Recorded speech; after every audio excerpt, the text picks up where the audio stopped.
Welcome to G&T, baby. We're back. Kinda. Episode Finally. 48. What's going on, Goo? Man, we are here. It's been a long ass time. I mean, there's been a lot of things going on, birthdays and things and stuff, and also children. things.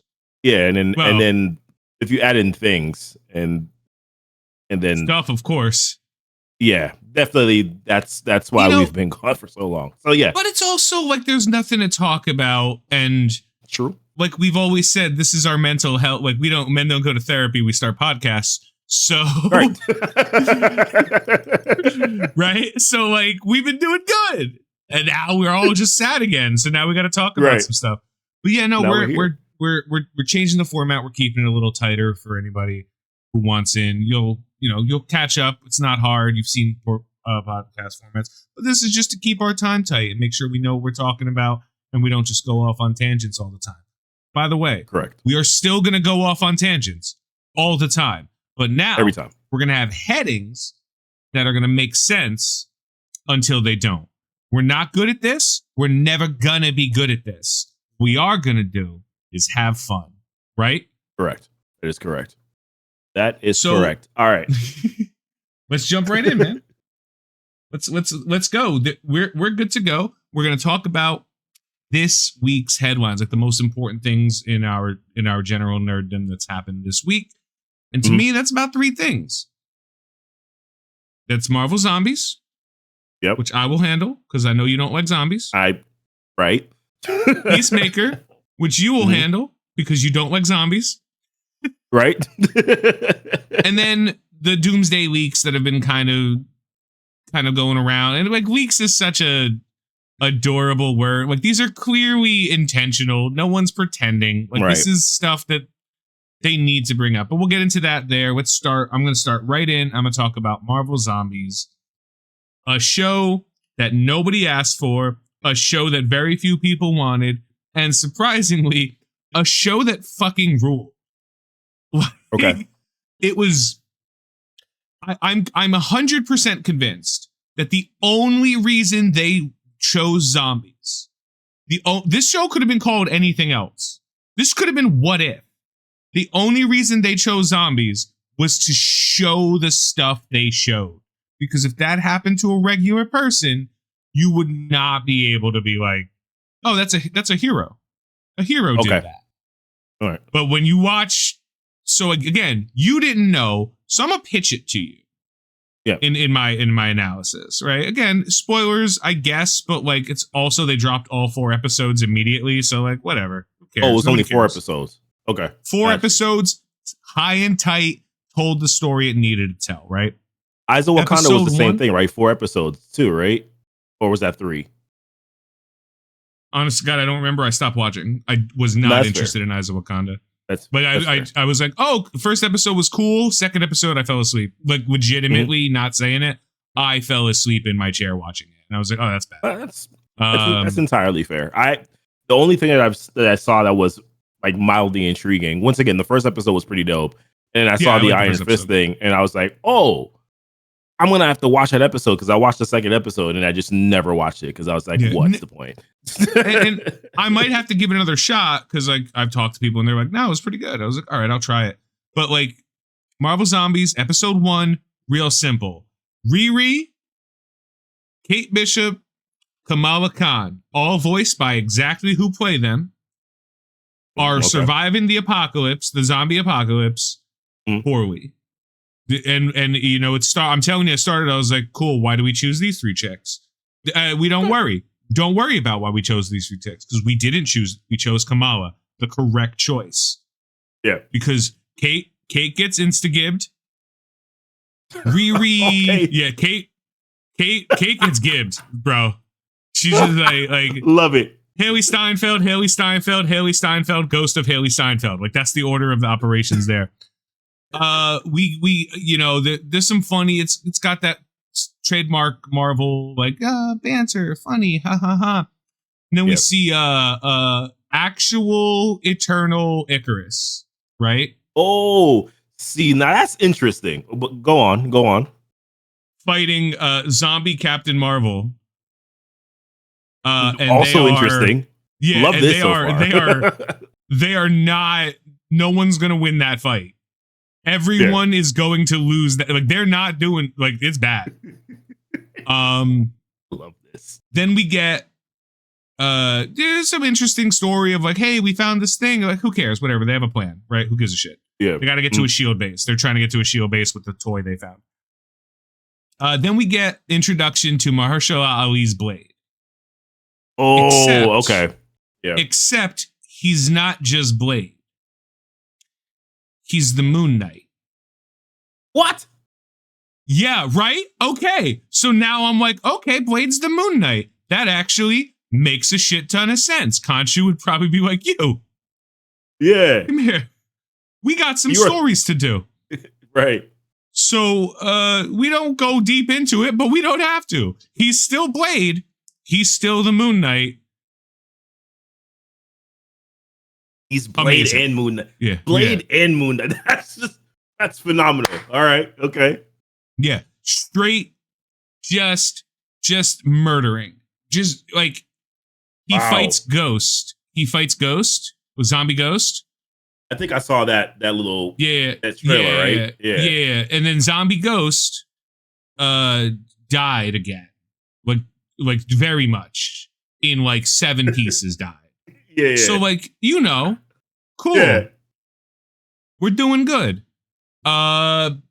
Episode 2 and episode 3 I'm gonna group together for you just to kind of get this idea.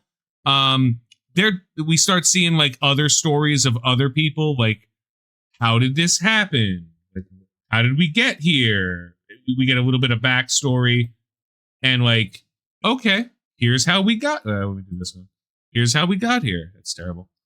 Like Thanos became a zombie, got the Infinity Stones, right? Started doing Thanos Infinity Stone things. Black Panther sacrificed himself, and as a result of that, the Infinity Stones and the Wakandan underground shit generator kind of merged, and some shit happened. And then we got the guys from What If, Pete and the head of Scott Lang. Right. Pete and the head of Scott Lang? Yeah, Spider-Man and the head of Scott Lang. Real Futurama President Nixon kind of head. Are in Carmitage. We find out that it's Scarlet Witch that's up to no good.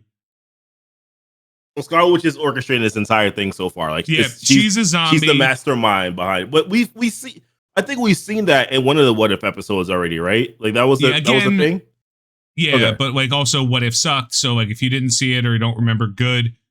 We meet Yelena and like her dad and her mom, and they're in that everybody secret. In this. It was crazy. And then like they were running the shield base, and her mom figured out how to control the zombies. Like she controlled the widows. So like she has an army of zombies on her side, but Scarlet Witch does it, but with magic. So like a little bit stronger. Which is better. Yeah, like infinitely better. So like that doesn't work out well. We meet Shang-Chi and Katie. This seems to be before the events of Shang-Chi in our universe. Okay. Shang-Chi's dad just happens to be there for some reason, gives him the 10 rings after he gets bit. Whatever. They were like, we gotta go, man. We don't have time for this story. Just go. So we got some. We're not slowing down plot. We're just keeping plot going. Yeah, we didn't have time for that. So like, okay, cool. We got like, all these character stories are converging. We get to the raft, which is Baron Zemo is running. And it turns out that Baron Zemo is able to operate the raft successful by feeding heroes. He's feeding heroes to Zombie Namor. Which is like the most Baron Zemo thing I was like, yeah, he can absolutely do that. That's hilarious. And then Walker is with him because Walker's very clearly not a hero, like, which is hilarious. Right. So he's like, yeah, you're fine. And Walker's like takes it as a hit too. He's like, oh, I want to be. He's like, yeah, cool. Yeah. Wow. But the remaining heroes kind of survive. They end up on Asgard. Thor is fucked up. He's clearly not a zombie. Thanos. No, he's not a zombie right now. He's just like absolutely fucked up. Valkyrie is there, and she's Valkyrie, and they're all in Asgard, and they're all drinking. And Scarlet Witch is there, and she's like a regular person. She's like, no, don't worry about it. Like, I'm trying to stop everything. Or I'm trying to save this world. Like, I'm trying to fix everything. And like, Kamala's like, liar, because Kamala's the best. We love Kamala. Yeah. And turns out she was a liar. Her pants were aflame. She like glamored everything. She put everything, a hex on everything. And all of the Asgardians who were there and partying were eating like zombie flesh. Okay. Like they were feeding, they weren't feeding them like food and like drink. They were drinking like brains and shit.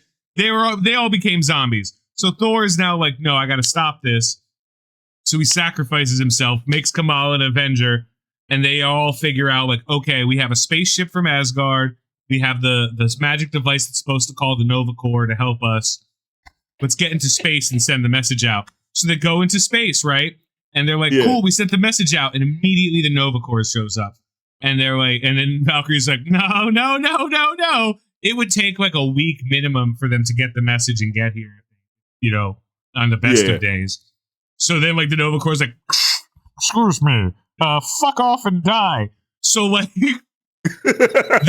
they're not there to help them. They're quarantining Earth. Like they're like, you cannot leave. Dude. We find out that the entire time, when the Infinity Gems and the vibranium exploded, all of it got absorbed into one dude. That dude is Hulk. Oh, so there is snap! Okay. Yeah, so somewhere in this is Infinity Hulk. Wow.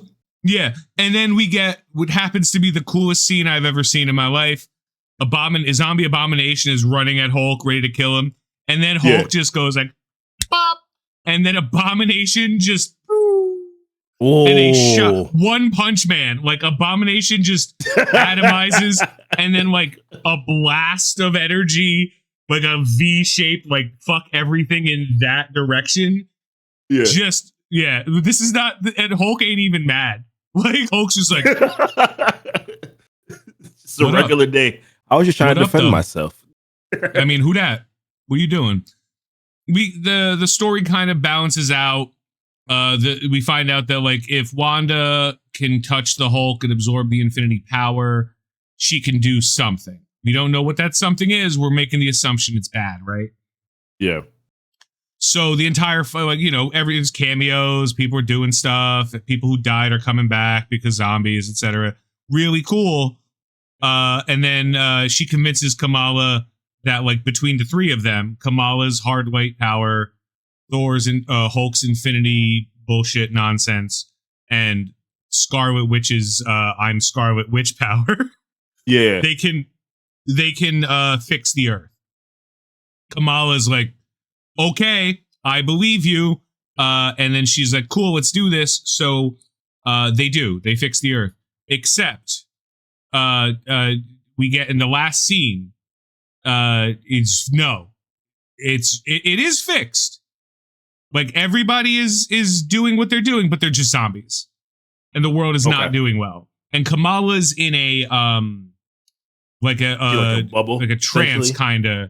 Yeah, she's in kind of a trance, so she don't see it until like Riri, who we thought had died but didn't because Riri is like, Kamala, no, this shit's bullshit. No, I need you. I'm hacking the signal. Some whatever. I don't know. She's doing some shit, and then like end credits. No story, nothing. And I was just like, I was like, okay. I was like, okay, if they leave it here and never touch it again, flawless storytelling. Like, wow. It don't have to be a good thing, but if they choose to keep going and they keep the right people telling the right fucking story and they keep it to like 4 episodes, I'm cool with seeing this every year. Like if they could do it right, I'm cool with this being their thing because they nailed it. I don't need it to be some big explosive multiverse. Like you could tell this entire thing took place over the course of like 5 days. So like you can do that. I don't need to hear 28 weeks later, you know, like just keep it here, keep it tight. Great story, truly awesome. And like kind of put the nail on it for me. That was like, yo, I'm pretty confident, with the exception of Eyes of Wakanda, but again, I don't know. Everything Marvel put out this year was a banger. Daredevil was a banger. Thunderbolts was a banger. Fantastic Four was a banger. I disagree with you on Ironheart. That's the only one that I was just like, that was not a banger. Oh, I forgot Ironheart because no, okay, but here, hold up, Mephisto. So like, see, I don't give two poops about Mephisto. So I was just like, yeah, but I do. So like, so okay, that's fair though. That's fair. No, I mean, this year hasn't been a bad year Ironheart for him. Was fine. No, yeah, it hasn't been a bad year for him. First of all, everybody broke. Yep. Ain't nobody got no money. Mm-hmm. And second of all, you just came off the worst 3 years run of your life, Marvel. Like, that's it. Yeah, and honestly, fair TLC, Brave New World, but Brave New World wasn't trash. Brave New World was mid as heck. Was Brave New World this year? It was just mid. It was mid as heck. It was a very mid movie. It wasn't awful. Brave New World was a movie that, like, they needed to be bigger than it was. And as a result, they made it smaller than it could have been. Mm-hmm. And, like, the choices in Brave New World, I disagree with. Like, I don't think that... I think that either they should have never talked about the Hulk, the Red Hulk, or, like, he should have been a bigger part of the movie. But... It didn't capture that espionage that it needed to. So it wasn't good. But, like, I don't know that Brave New World was, like,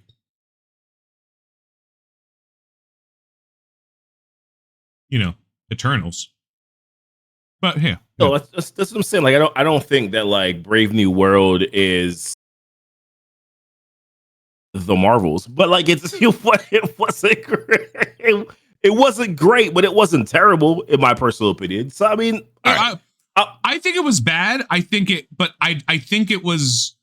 I don't think it was intentionally bad, and I don't think it was unintentionally bad. I think it was mistakenly bad, right? As opposed to the Marvels, where, like, I could talk to you about the Marvels forever. I'm not going to, but like, from the premise to the execution to the decisions.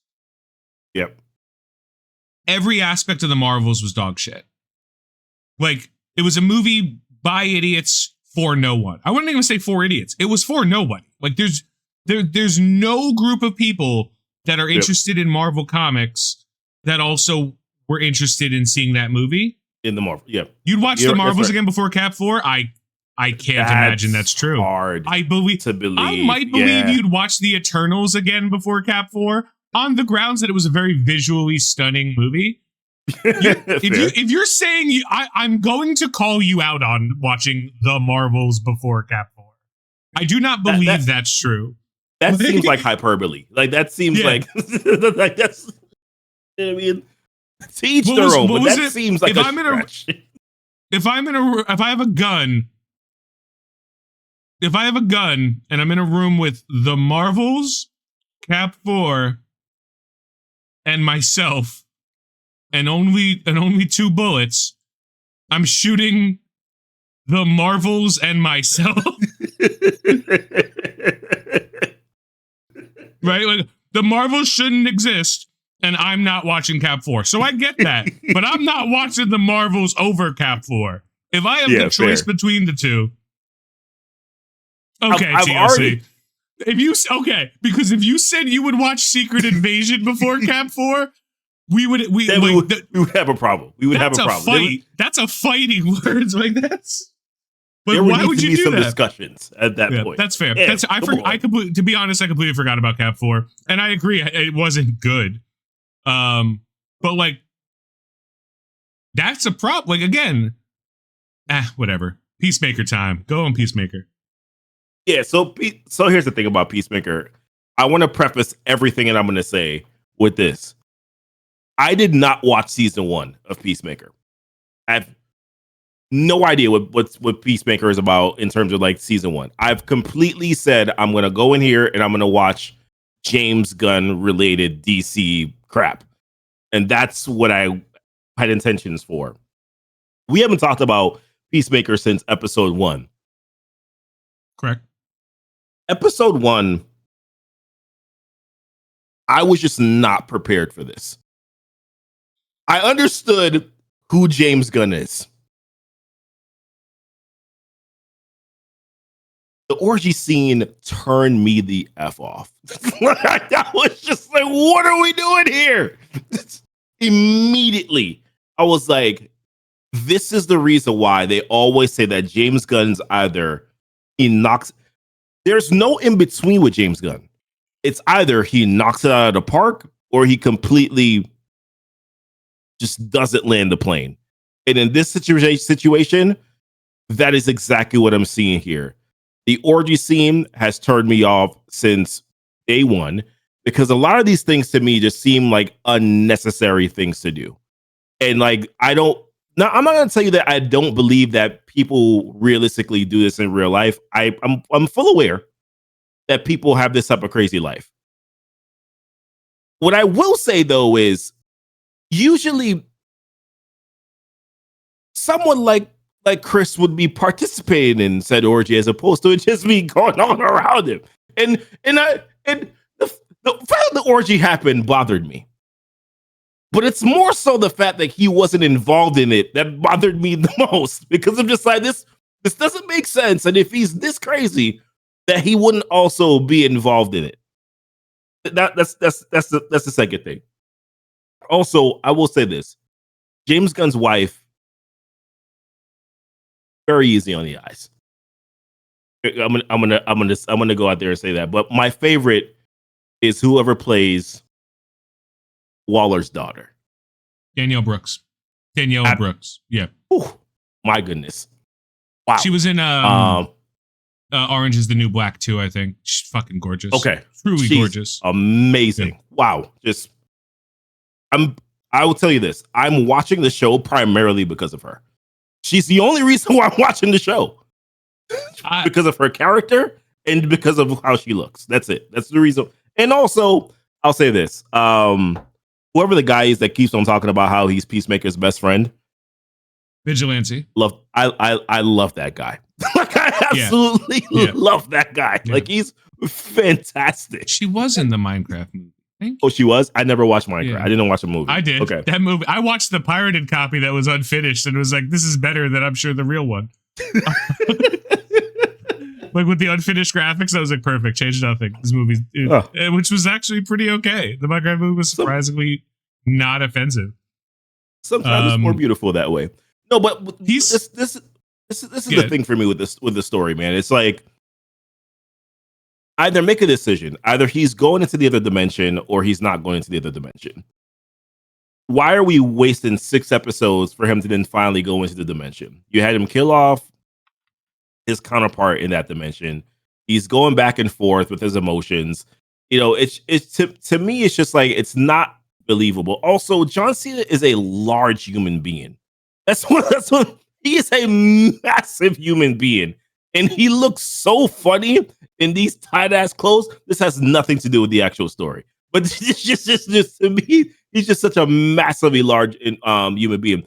But the problem that I have, and this is what I always pay attention to. You know me, Tony, already. Like, what I pay attention to in shows is character relationships. And I look at character analysis and I look at how they carry themselves in these shows. And to me personally, like, I see Chris as this character that's clearly dealing with some trauma, clearly dealing with the fact that he's regretted the loss of, killing Rick Jr. I mean, he's dealing with, his sense of losing his father. And of course, like, trying to find a way to connect. It's not working with hardcore. I understand his reasoning behind wanting to go into that universe. I just think that from a character perspective and properly to develop him, it would have been best if they had allowed him to primarily just like dive himself directly into that universe in episode 3. I felt like this massive buildup for them to do this until episode 6. Like, how many episodes are in this season? Is it like 10 episodes? Is it 8 episodes? How many episodes in total are we getting for this entire season? I'm not paying attention to it. I believe. Is it 8? I think there's 2 more. This is too long. This is too long for me personally.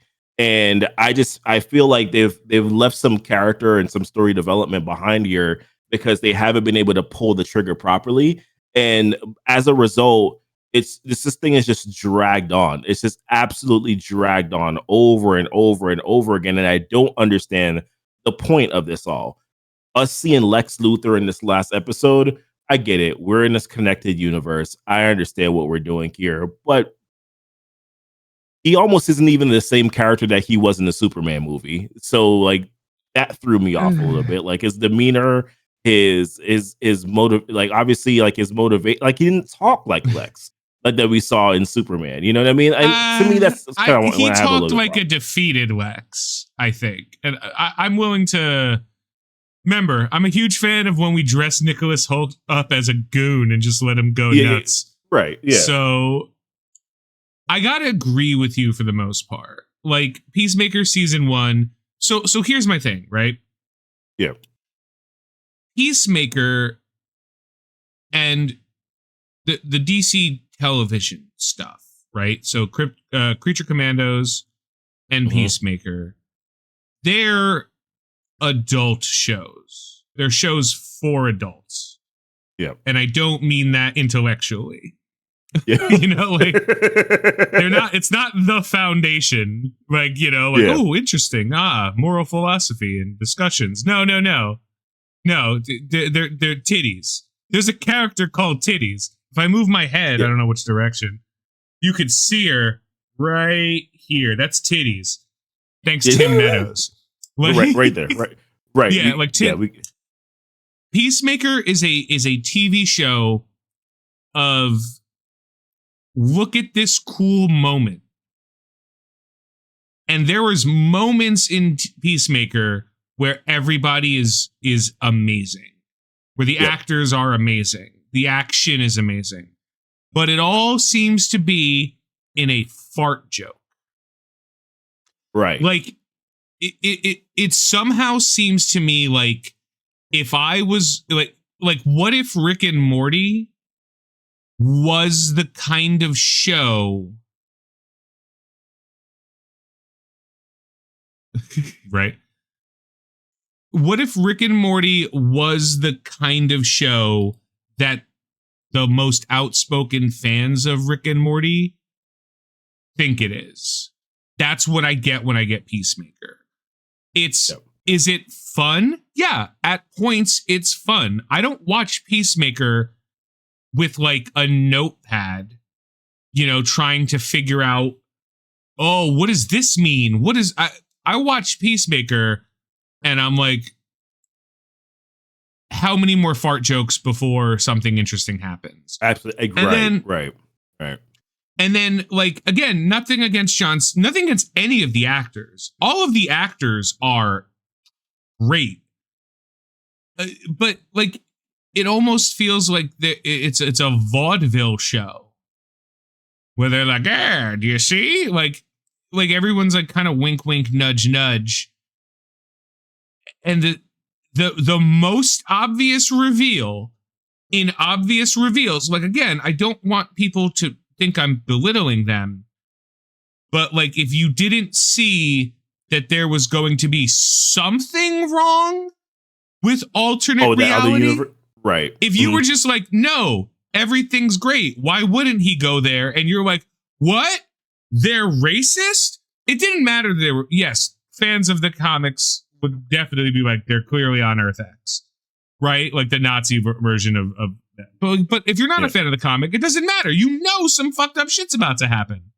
Right. Even if you didn't happen to notice that there were no black people, there were no Spanish people, there was nobody of any race. Even if you didn't notice that, you knew something had to happen. You knew it couldn't be like, oh, if Chris just, because they would have just done that and there would be no fucking story. So it's like, what's the opposite of galaxy brain? Like plank brain? They're like plank brain take to be like, that's shocking. So it's like the most childish reveal for a show not for fucking children. Like Power Rangers level of like, like Dora the Explorer, like, where's the ocean? It's right fucking behind you, Dora. We're adults, we have eyes. You know what I mean? Like that's and this is the James Gunn, like, this is what I've been saying about James Gunn for the last 48 episodes or whatever. Like, James Gunn is a very good director. He really is. He's a competent screenwriter. He's a crazy person. And you can't let a crazy person have free reign, because if the second you let, like, whoever Peter Safran is, that dude deserves twice whatever he gets paid just from reigning. What would we get if James Gunn had complete control, you know? Yep. Like, all I know is Peacemaker isn't, if Peacemaker is setting something up, great.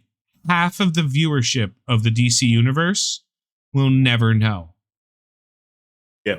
Right? Like, you can't tell your kids to watch Peacemaker. And again, you know me, fuck kids. I don't give a shit about them. I care about content for me. But now I'm watching Peacemaker and I'm like, oh, but I don't, like, it's funny, but I'm not getting anything out of it. Yep. I'm still watching Peacemaker because why the fuck wouldn't I? It's on. It's interesting. There's funny people on it. But, like, from season 1, which was, like, very well told, still had the same number of dick and fart jokes, but they were just kind of like punch, dick joke, fart joke. This is like fart joke, character development joke, you know, like. Yeah, and see, that's where my frustration is with the entire show, is that I am really interested in the character journey that Hardcore's not going through any journey whatsoever. She stayed the same but she's stayed the exact same character since the very beginning. Yeah, she hasn't developed or matured or changed. Most development from her in this episode. Yeah, and it was just like, and it felt weird to me because I'm just like, why are you crying? Like, I literally said it out loud, like, while I'm washing dishes and watching the show. I'm like, why is she crying? Like, why is she showing? You haven't showed any emotion other than anger. I know that there was some deep rooted anger, some other crap that was in there. However, you only been showing anger this entire time, but we haven't seen the onion unravel. And now all of a sudden you cry. And I'm like, this seems fake. This comes off as fake. And it's been this, and there's been no other development of any other character in the show. It's been focused on Chris, and Chris hasn't even properly developed himself. I think Economos has had some development, but I think that, like, in between his moments of development, they take the low hanging fruit of, like, play it for laughs. Right. So, like, Economos is like, Economos, you ready to go? No, but I'm easily susceptible to peer pressure. Like, haha, yeah. Okay. You know, like, everything is played for laughs. Yep. And I don't have a problem with that. But if you're not telling a coherent story throughout, I'm not shitting on it. I'm just saying it's done poorly. Like, it is. I get what the through line is. Like, I'm not, like, saying, like, no, I'm not saying, I see what they're trying to do. I'm saying they're doing it poorly. Like, yes, you're trying to say that every single person is trying to deal with something. Rick Flag Jr., Rick Flag Sr., and Harcourt have that through line of Rick Flag Jr. Vigilante's a sociopath. Red Saint fucking Wild is killed by an eagle. Best character in the fucking show. Died immediately. Okay. Tim Meadows is having more character development. Yeah, he is. Flurry? He's having more. He's Autobio? I started an assassination thing. Oh, I'm a prostitute now? Ha ha, played for laughs. Like, what is anyone doing? Yeah, no one's doing anything. And then Chris, this is my thing. Yeah, Chris ain't processing shit. He's running away. And this was my fear. And I said it to myself. I didn't say it to you at the time. I was like, my big fear with watching Peacemaker season 2 is that it's not going to do enough for me to be able to watch season 1 and say, damn it, I gotta go back and watch season 1 now. All it's made me do is the same thing with, remember I told you with Star Wars. I think I started at like the one with like Samuel L. Jackson in it, right? I started at that one, and I was like, that was awful. And everybody's like, no, but you got to go back and watch the beginning. And I'm like, I'm not going to, because the first one that I watched was this and it was awful. So therefore, I'm never watching anything before this. And that's how I feel about Peacemaker. Star Wars is viciously dead. They put out the trailer for The Mandalorian and Grogu, and I was like, oh, can't wait to pirate that. You ever go to the movies and watch that? I watched I don't know who it was. It might have been Cosmic Wonder. It might have been fucking New Rockstars. No, it's never New Rockstars. I don't watch them anymore. Might have been Screen Crush. They're like, yeah, they're going to try to build an Avengers team of the Rebels characters. And I was like, great. They ruined them. They're all useless now. Okay, it's fair. But great. They were great when they were there. Also, and just to kind of like on this,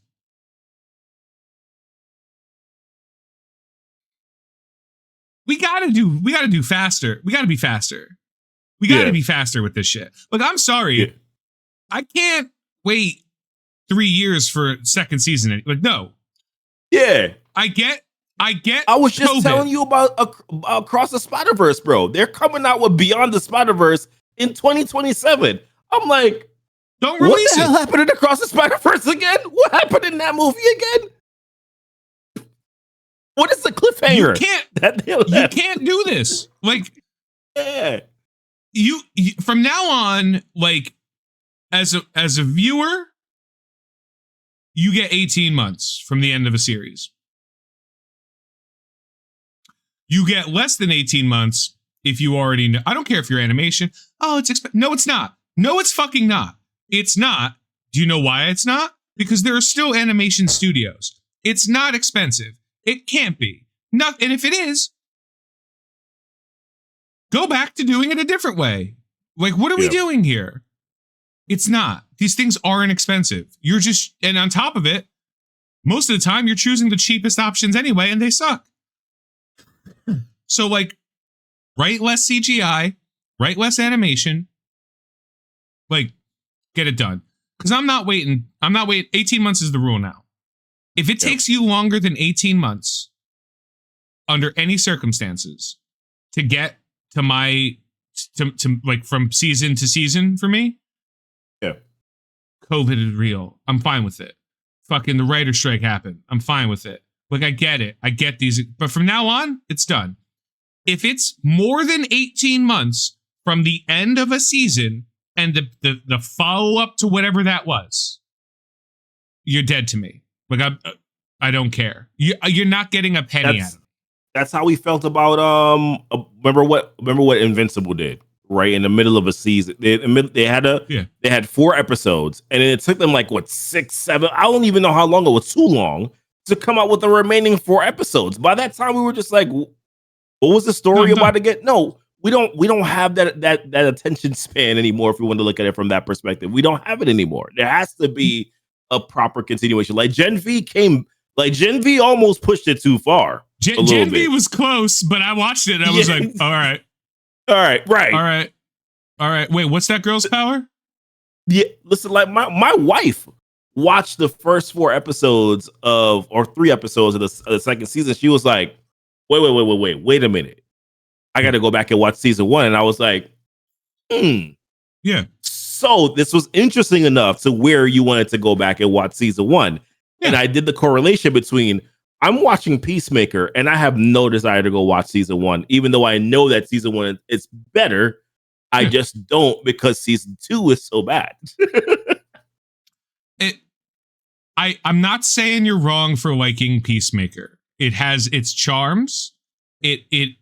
Listen, it delivers on what it says it is. Right. I'm saying it's a show that lives in isolation, and anything gleaned from it is irrelevant.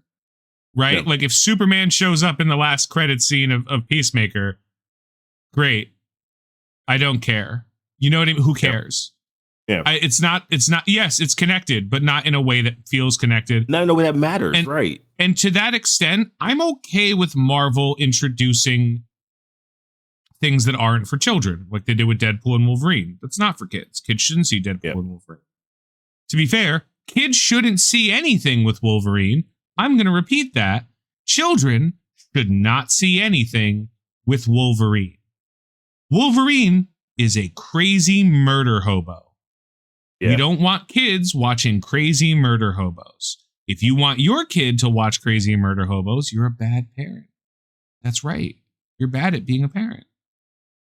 But if you want Wolverine to be toned down for kids, you're a bad fan. You know what I mean? Like you're bad at Wolverine. Like, no, make something else. Yeah, to be fair, there's a lot of Marvel movies that my 9-year-old daughter is like, I want to watch it. And I'm like, nope. No, you can't. There's PG-13 for a reason. Violence and some adult themes are acceptable for children to take on. But if you are going to put something on and your child's going to ask questions that you're not ready to answer, don't put it fucking on. That's it. Yeah. Peacemaker is one of those shows. Marvel Zombies is Marvel Zombies kind of on the other side of it. Probably okay because they're zombies. Anytime you're beating up a not person that's a monster, Nah, but zombies are scary. So therefore it's like, that's nightmares. They don't. So then they're not going to be. And X-Men 97 do Wolverine just fine. Yeah, I agree. I don't. But animation's more accepted than live action. Like live action Wolverine is like, that's far too graphic. You know, Wolverine. Okay, I'm gonna take what you just said, TLC. X-Men TAS and X-Men 97 do Wolverine just fine. As a part of an ensemble, absolutely. If you've ever seen Wolverine and the X-Men, it was an animated series from the early 2010s. It's the exact opposite of good. It is the worst X-Men show they ever did. Because Wolverine was front and center and one of the most important characters, and he was so toned down. If you look at X-Men TAS, nobody was overtly violent. And that was due to 4 kids and the restrictions at the time. But also the violence was the threat in the X-Men universe, not the response. The people who were the most violent were always the bad guys. And the X-Men never were violent, they were protected. So in that story, what you ended up with in a Wolverine, and then by extension Sabretooth and some of the more violent versions of characters in that time, the drama was way more valuable than Wolverine as a murderer, which is Wolverine's. It's the same thing with Punisher, and the same thing with Ghost Rider. These are 3 characters where violence is core to who they are. And if you try to take that out, you're destroying the character for the sake of what truly profit. And then as people grow up, there are some things that are meant to be. Even Daredevil is a little violent. And the most recent Born Again was a lot violent. Very violent. And it's not for kids. Children shouldn't watch it, in my opinion. I'm fucking not I'm not telling you how to raise your kids. But like, that's not that's not designed for children. If children watch it, that's fine, but it's not designed for children. Whereas like the Amazing Friendly Neighborhood Spider-Man cartoon was designed for kids. X-Men 97 is not designed for kids. Yep. If kids watch it, it's kids the same as watch it. Yeah, but they're not going to get it. And it's the same thing with SpongeBob. Like kids are going to watch SpongeBob and be like, colors, yay, funny, Patrick's dumb. And like adults or young adults can watch SpongeBob and be like, larger jokes. Wolverine wasn't ultra violent into the 90s. Nothing was ultra violent until the 90s. Nothing was ultra violent in the 90s, but Wolverine was still like Wolverine plus versus Hulk was in the early 80s. And Hulk was violent. And again, wasn't ultra violent till the 90s means that for the last 40 years, 35 years, he's been ultra violent. You know what I mean? Like Claremont's X-Men made everybody violent. Yeah, Magneto wasn't. Angry. And but you go back to that too. Like Dr. Doom wasn't violent. He was a goofball. All the villains were goofballs. Yeah, in the 60s and 70s. There's a lot going on there. Like it is what it is, but there are some like have you seen the trailer for the new Wolverine game?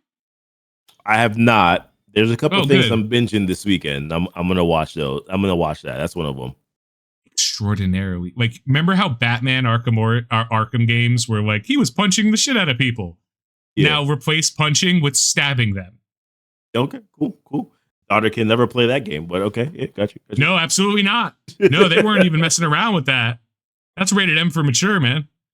Yeah, and then the only other thing we can talk about on this line, because we've been kind of going for a while on it, is the Doomsday leaks, right? Which I do have right here. First of all, they're not leaks. We all know they're not leaks, right? Everyone knows that these are not leaks. Mm-hmm. These are like, send this out. Like, get people hyped up because they need to, because this movie needs to make $1 billion. And right now they're not confident it will. Yep. But they're, it's at the end of the day, it's still something to talk about. And we see the characters in their costumes. Nothing is out of the ordinary or shocking. Nothing is like, oh, I can't believe that's what's happening. We don't see Magneto's face, but we see everybody's. Most of them are in the costumes they were wearing at the last time we saw them. The biggest thing is Cyclops in the blue. Great. This is all taking place in whatever universe Monica Rambeau is from, I'm sure. Sentry is on as Sentry, so something happens that makes him Sentry out. But this is it. Yep.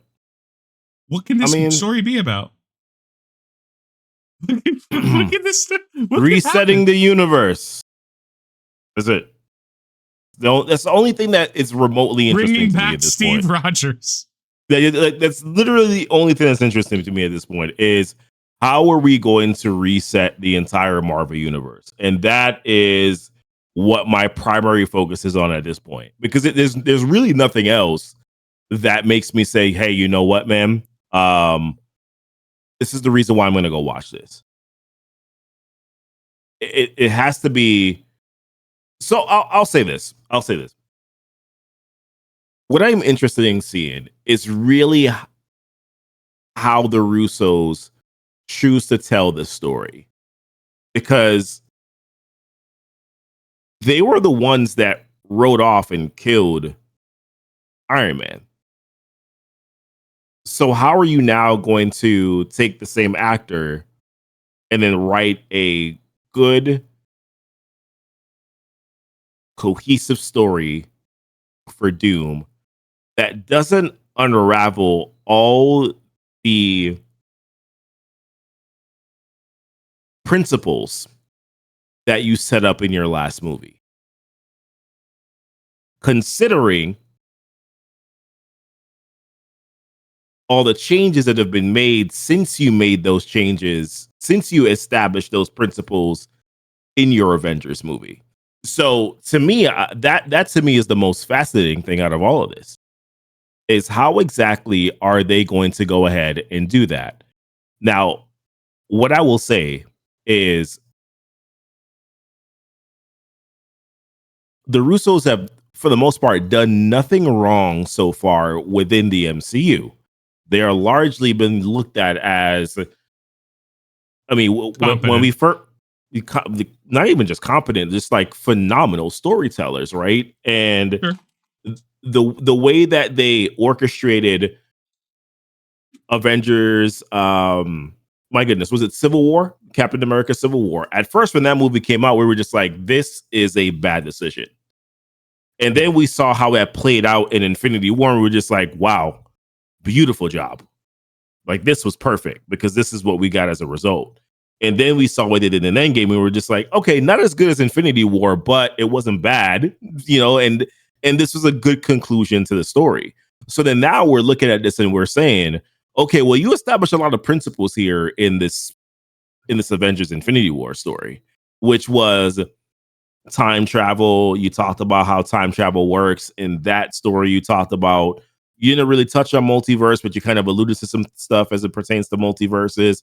And then from that, so many things have changed. Miss Marvel series came around. that changed how we looked at time travel. There's been multiple comments about time travel since the Ant-Man movie happened. That changed some of the principles a little bit. So then now the question is, are you going to go back to what you originally established back in Endgame, or are you going to now change that story to align with what has been previously, what has been put out before or put out after those movies? Like, how are you going to align that now with you bringing in a Doom that looks like Robert Downey Jr., who is going to not have his mask on because we've already seen what Franklin Richards did in Fantastic Four?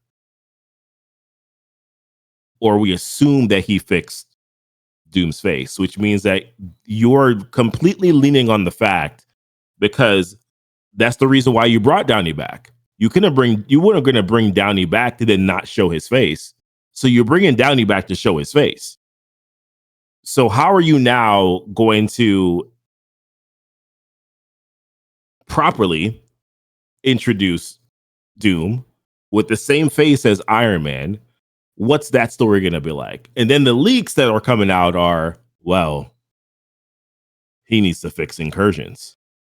And then some of the characters that he's going to be going after that caused incursions were some of the characters that were established already as characters that didn't cause incursions before, because some of those things were supposed to happen in Captain America when he traveled back to go see Peggy, when he traveled also back to go lay those Infinity Stones. So to me personally, I am fascinated by how they're going to tell the story. And that is what I'm looking forward to, is to how they are going to not F themselves over with this. I don't even care. I already know how it ends. I already know how Doomsday ends. Doom's sitting on Loki's throne. That's how it ends. I'm far more interested in how we get there, though. I'm not apologizing if it's right. If it's spoilers, like, that's how it ends. Doom's gonna sit on Loki's throne, and the Earths are. Oh, he's gonna take all the things and he's gonna put them into one ball, and that's what's gonna happen. Like, nobody's gonna understand why or how or what or who, and then nobody's like. But that's all I'm going to talk about, Tony. Is how did we get there? That's all I'm going to talk about, is how it doesn't make sense. The first 30 minutes of this movie has to do 4 years of exposition of setup. Oh man. Like, what are we doing? Whatever, dude. I'm not even, I don't even think about, like, what the hell's Namor doing in here? What are we? Why are we? Because I'm looking at this picture and I'm like, oh, good, Thor's in it. Like, that's the only reaction. Like, I get it. Honestly, the most exciting thing for me was just seeing Gambit. I was just like, oh, Gambit, great, funny jokes again. I hope that's all I'm thinking about, is like funny jokes again. I'm looking at this picture and, like, first of all, baby Franklin with the curly hair is adorable. Fucking curly hair Franklin. I mean, Oshkosh Bagage. Walker with the freaking hat on is comical as hell. Yeah, so man. Like, it's funny because it's like Doom. I love Doom. Everyone knows I love Doom. I don't care about this. Thor, great, good to see Thor. Cap Sam, don't care. Ant-Man, take him or leave him. He should have been dead already, but whatever. Yeah, he should have already been dead. The Fantastic Four. Okay, cool. Right? Great. Yeah. Bucky. Always a plus to see Bucky. Shuri. No, I'm good. Shang-Chi. I'm all right. Loki. All right, okay, cool. Yoda. I'm cool with seeing Shang-Chi. I like it. I like Shang-Chi. Love Yoda. Good. Red Guardian. You could throw him anywhere. He's the new Wong. Where's Wong? Why is Wong not in this? You tell me you have an Avengers. You tell me you have Doomsday and there's no Wong? Incorrect. If he kills Wong immediately, also incorrect. M'Baku. Same as Shuri. Whatever. Namor. Don't care. All of the X-Men that are coming here. I don't care. You can't make me care. I stopped watching them when they sucked in X3, The Last Stand. I don't need to see them again. Who's that next to Beast? I can't see it properly. Magneto. To the left or to the right? To the right, sorry. Oh, that's Ghost. Is that Rainbow? Oh, that's Ghost. Okay, got it. Yeah, Joaquin. Once again, Joaquin being here again, it's just like, why is this Joaquin happening? Torres. We don't like you. Yeah, like, why is he Not here? we, me, and Goofy. We, the paying audiences, do not like this character. We didn't like him in Falcon and Winter Soldier. We didn't care about anything that happened in Cap 4. What? We know who the Avengers with the 90s Z are. And you know what? Fine. Hilarious. No problem. Who the fuck are Cap Sam's Avengers? And why the fuck do I care? And the fact that Joaquin is in it is, once again, hilarious to me.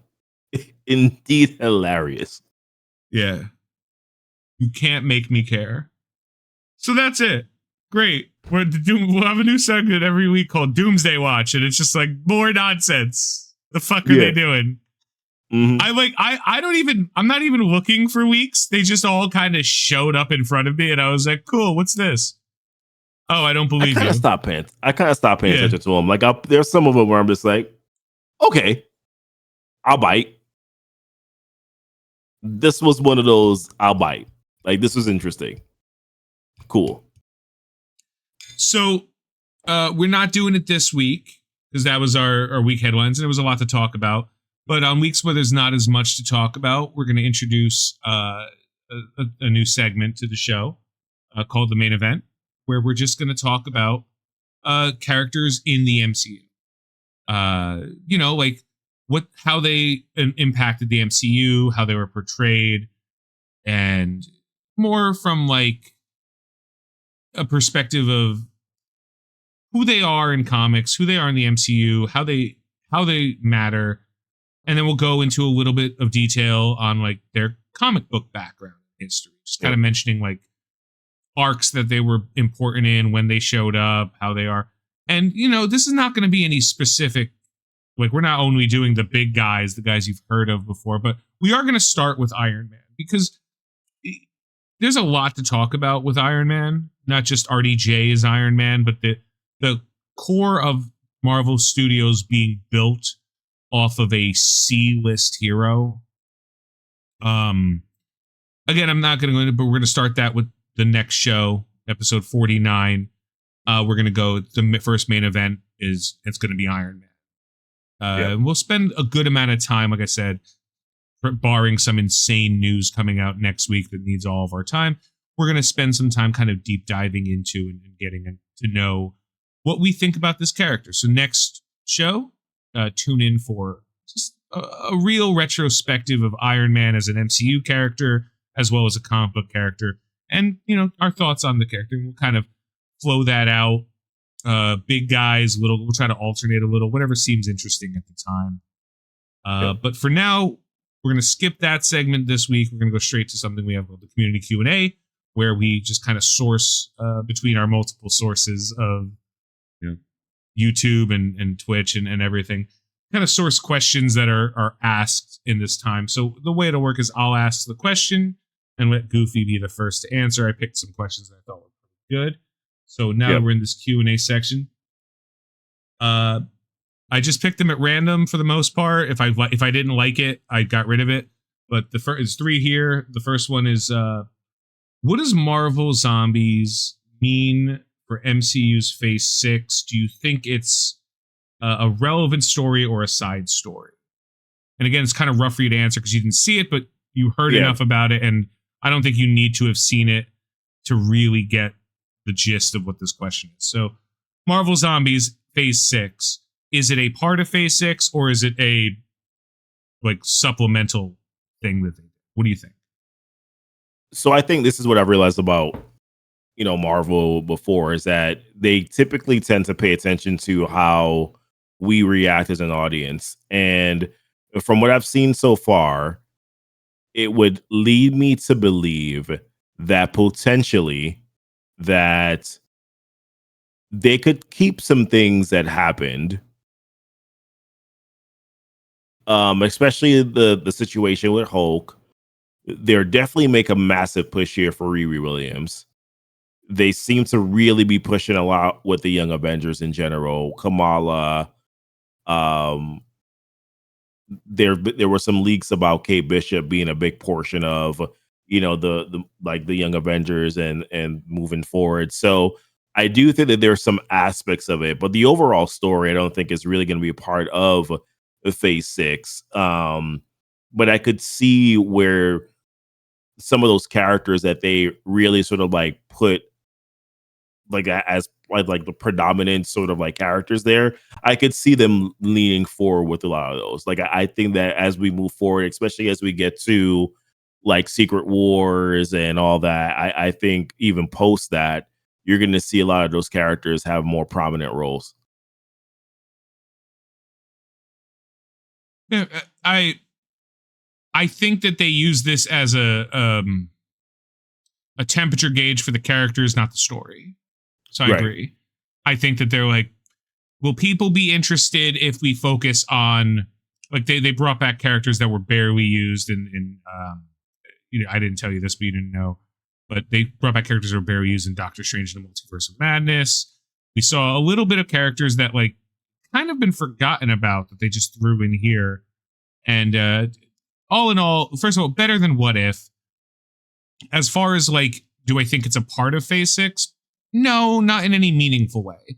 I think the other way around. I think it's a vehicle for characters to see how people are connecting with characters and to make sure that characters are either fresh in the minds of or reminded of like their existence by people who are fans. Again, there's the uber fan who's going to watch everything. There's the pretty good fan, which will watch a lot.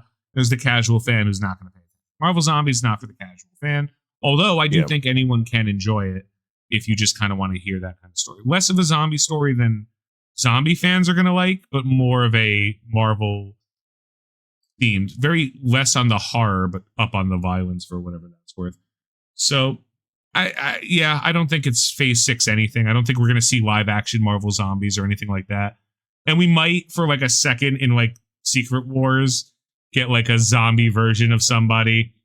But that might just be like a wink, wink, nudge, nudge. And I think that's where that core of that question comes from. Like when Secret Wars comes and everything gets, what are we going to do? And the only character, like you said, that I think has any stretch is like Infinity Hulk. Infinity Hulk is like, oh my God. Oh, I want to see him all day. Yeah, for sure. That was a short one. And then, okay.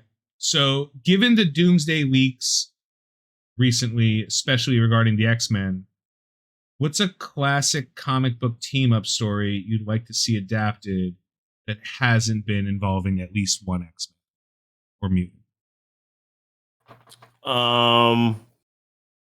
In before Wolverine versus Hulk, because everyone knows that's the correct answer. Yeah, I mean, there's that. I mean, I think that they're kind of leading this in the direction of like, okay, we're gonna have Avengers versus X-Men, right? I think that that's kind of like the direction that they're going with this. It's just that I just don't understand the full. Well, that's not true. I do understand the catalyst for it. Obviously with the universes and all that, I get the catalyst for it.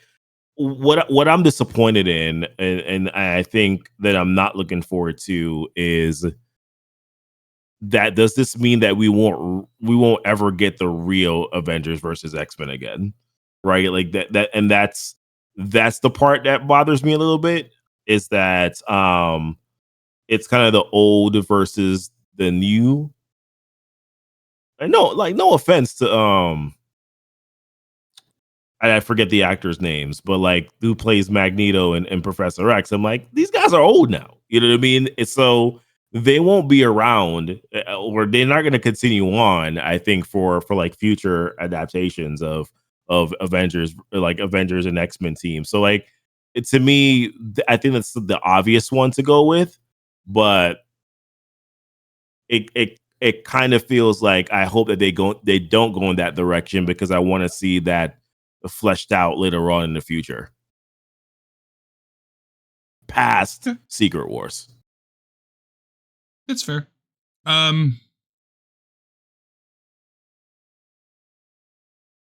There are interactions between characters that I think we never had the opportunity to have, that I think we can now. And I'm going to try to avoid using Wolverine as an example, although like I was going to say don't use Wolverine, but yeah. Like Wolverine plus Cap would be another example of a character I'd like to see. But like introducing Rogue into a world where where Captain Marvel exists is something that I'm interested in. You know, and again, I don't know how much I'm going to answer this exact question because, you know, team ups, very rare. Like, there's a million team ups. I want to see Spider-Man and Fantastic Four. I want to see, you know, Gambit and everybody. Like, yeah. I want, you know, I want to see characters and all that. But like the mutants always kind of existed in their own little pocket dimension. There are interactions I want to see. I want to see Magneto and Red Skull. Right. Okay. You know what I mean? Like for obvious reasons. Would they be teaming up or would they be going? Would they be as enemies? Be teaming up, motherfucker. Yeah, they'll be as enemies, right? Yeah. Let me tell you real quick. If they ever team up Magneto and Red Skull, I'm gonna have problems with it. Yeah. But like as far as the X-Men are concerned, like bringing them into the universe, starting to see like what happens when they're here. We got a whole bunch of not X-Men. And they can't just retcon that. So that's what Secret Wars is going to do. It's going to be like, cool, we're going to make one universe. Like, we know that. We're not going to pretend we don't know that. We're not children. We know what's happening. We know why it's happening. We just don't know how it's happening. So we need to recap. Like, there should never be a not Captain America. There should never not be Captain America. Specifically, Steve Rogers is what I don't even care if Steve is Captain America, but like, he needs to exist in the story. Yep. Iron Man needs to exist in the story. The Russos have been very clear that Doomsday is a sequel to Endgame. They've said that many times. Yep. They've also said, and this is something that nobody really talks about because they're just ignoring it for views, he's not a variant of Tony Stark. They've been very clear that he's not a variant of Tony Stark, which some people are like, oh, he's Tony Stark, but who survived? Like, he's Doctor Doom is Victor Von Doom is not a variant of Tony Stark. That's what they're very clear on. Whether this is a variant of Tony Stark that becomes Doctor Doom, I don't know. But they've been very clear to say he's not. Victor Von Doom is not a variant of Tony Stark. Go with it. And they've been very clear to say this is a sequel to Endgame. There was the effects of Endgame are what led to Doomsday. So functionally, they're saying everything that happened post Endgame and right up to Doomsday didn't fucking matter. So because of that, I'm going to ignore it. I'm going to assume everything that happened doesn't matter. I'm going to go into Doomsday with that information. I'm going to hope to see team-ups and like setups that are going to make me interested in the next decade of Marvel movies. And I'm going to, hold my breath a little bit because that's pretty much all there. Last question. Leaving to you. With Robert Downey Jr. cast to play Doctor Doom, what kind of tone do you think he's going to take the character in? Do you think he's going to be like Tony Stark or completely different? I expect a completely different character than Tony Stark. And I think RDJ has the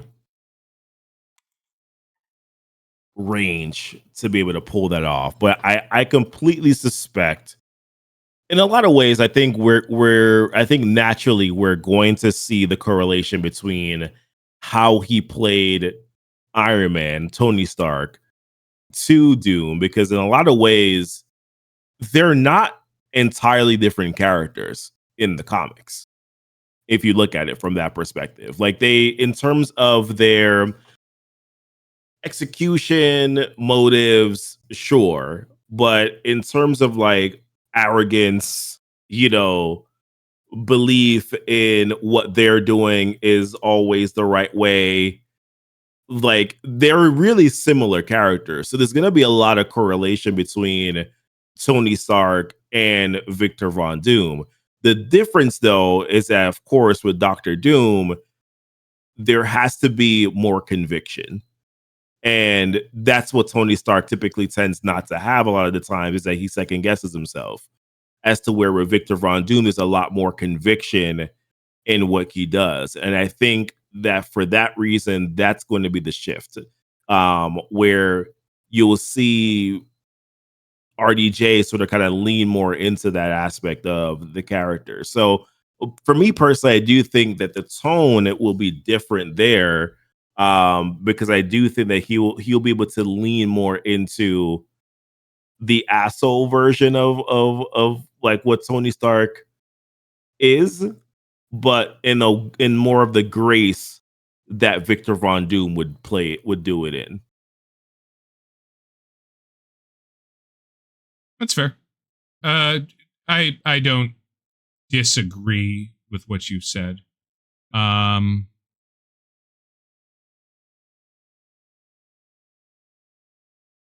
Yeah.